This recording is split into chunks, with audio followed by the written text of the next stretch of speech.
राधे राधे दोस्तों। सकट चतुर्थी व्रत तिल चौथ व्रत कथा आपको बहुत ही आसान शब्दों से मैं ये कथा सुनाऊंगी। आप ये कथा सुनिएगा। वीडियो अच्छी लगे तो लाइक शेयर सब्सक्राइब अवश्य करिएगा। एक बार एक बुढ़िया थी जो बहुत गरीब थी। गांव में दोनों रहते थे। उसके एक पुत्र था जो वो पशु चराने का कार्य करता था। उसी से जो उनको मिलता उसी से वो अपना घर आराम से चलाते थे।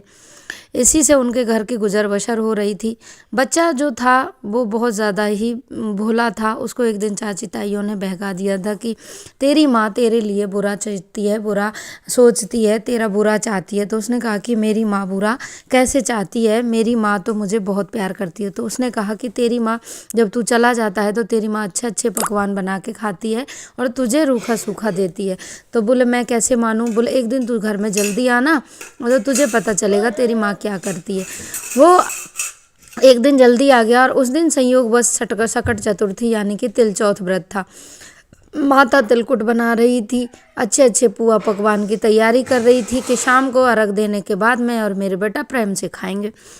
जब इतने में ही बेटा ने आके देखा तो बेटा की चाची ताइयों की बात याद आई कि सही कहती हैं, ये पीछे से अच्छा अच्छा बना के खाती है और मुझे बुरा बुरा खिलाती है।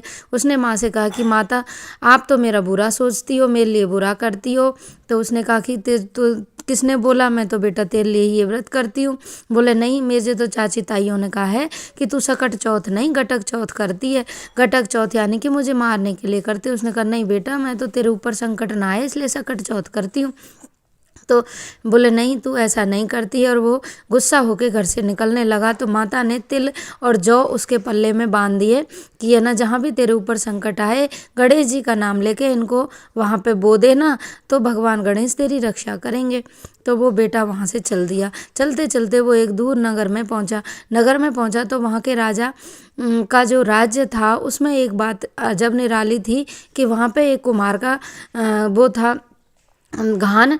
जो घान जब पकता था, जन मटके जब पकते थे, जब एक इंसान की बलि दी जाती थी। अब सारे नगर में हर एक रोज़ एक इंसान की बलि होती थी। उस दिन एक बुढ़िया थी, उसके भी एक बेटा था, उसकी बलि की बात थी। वो धीरे धीरे वो बुढ़िया घर में वो लड़का जब रात हो गई थी वो उसी घर में चला गया। तो उसमें वो बुढ़िया माई रोती जाए और है ना अच्छे अच्छे पकवान बनाती जाए, वो रोती जाए। तो उसने पूछा कि माँ तू इतना क्यों रो रही है। बोलो बेटा इस नगर में जो कुम्हार का घान है वो जब ही उतरता है जब एक किसी की बलि ले लेता है। आज मेरे बेटे की बलि है तो मैं इसलिए रो रही हूँ कि दुनिया तो आज सकट चौथ करती है अपने पुत्रों के लिए कि संकट मिट जाए, और मैं एक ऐसी अभागन माँ हूँ जो जिसके पुत्र पे आज संकट आया है और वो कुछ नहीं कर सकती। तो उसने कहा कि माँ मुझे तू ये पुआ पकोड़े खवा देगी तो मैं चला जाऊंगा। बोले ना भाई, मैं किसी दूसरे के बच्चे को क्यों भेजूं, तो पर पुआ पकोड़े तो तू खा ले। वो वहीं पे पुआ पकोड़े खा के और वो सो गया। बोले जब माँ आए ना वो बुलाने मंत्री तो मुझे जगा देना। रात को 12 बजे मंत्री आए। मंत्रियों ने गेट खटखटाया तो बुढ़िया माई रोते हुए इधर उधर घूमे, कभी अपने पुत्र को देखे कभी उस पुत्र ग्वारिया के पुत्र को देखे। समझ में नहीं आई किसको जगाए। तो खटपट खटपट की आवाज़ से उस लड़के की नींद खुल गई। उसने कहा क्या हुआ बूढ़ी माई। बोले ये मंत्री आए हैं, मैं तुझे नहीं भेजूंगी, मैं अपने पुत्र को भी नहीं भेजूं।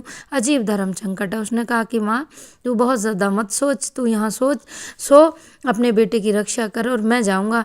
मेरी माँ गटक चौथ करती है, सकट चौथ करती है, इसकी मुझे परीक्षा लेनी है। किसी ने मुझे बोला है कि मेरी माँ गटक चौथ करती थी, ये जौ और तिल मुझे दिए हैं, इनसे मेरी गणेश जी रक्षा करते हैं या नहीं करते हैं, मैं ये देखना चाहता हूँ। तो वो चला गया। जाके उसको जैसे ही जो आग जहाँ पे जलती है मटका पकते हैं उसके अंदर बिठा दिया गया, ऊपर से आँच जला दी गई। उसने गणेश जी भगवान से कहा कि हे गणेश जी महाराज, मेरी माँ इतने दिनों से अगर मेरे लिए सकट चौथ का व्रत करती हो तो मैं ये जौ यहाँ पे बो रहा हूँ, तिल बो रहा हूँ, ये आप मेरी गणेश जी महाराज आप मेरी रक्षा करना। तो उसने ऐसे ही करा और फिर तो ये हुआ कि वो धीरे धीरे वो जौ उगने लगे। 6-7 दिन भी नहीं बीते कि 3-4 दिन ही बीते थे जब तो 1-1 2-2 महीने में पकता था, पकते थे सारे मटके। और वो उस दिन 2-3 दिन बाद ही वो जो होते हैं उनके मंत्री उसमें ना कूड़ा डालने आए, यानी जो आग जलाने के लिए कूड़ा करकट जो भी तूड़ा भूसी डालते हैं जिसमें आग लगाते हैं, तो उसमें कोई कंकड़ था और वो मटकों पे जाके गिर गया तो वो मटका ना फटाक से जल गया। बज गया तो उसने कहा धीरे धीरे डालो, धीरे धीरे डाल मेरे लग ना जाए। उसमें से अंदर से आवाज़ आने लगी तो सारे मंत्री ना जोर जोर से भागने लगे।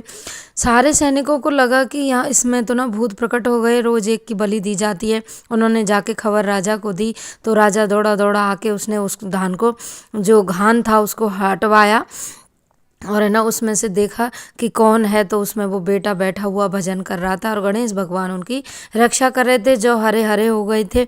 तो उसने कहा कि तू कौन है और कहाँ से आया है, ऐसी कहाँ से करामात आई कि इसमें से तू जिंदा बाहर निकल गया। तो उसने अपनी सारी कहानी बताई कि मैं वहाँ से आया हूँ, ऐसे आया हूँ, मेरी माँ ये व्रत करती थी। उस दिन से नगर में, सारे नगर में राजा ने ढिंढोरा पिटवा दिया कि माघ कृष्ण पक्ष की जो चतुर्थी को सारा ही नगर व्रत करेगा और तिल का दिन तिल से बनी हुई चीजों का दान करेगा, तिल का ही सेवन करेगा। ऐसे करने से सबके पुत्र पौत्रादि की रक्षा भगवान गणेश करते हैं। तो आपकी भी रक्षा भगवान गणेश करें। कहता सुनता हुकरा भरता को। राधे राधे।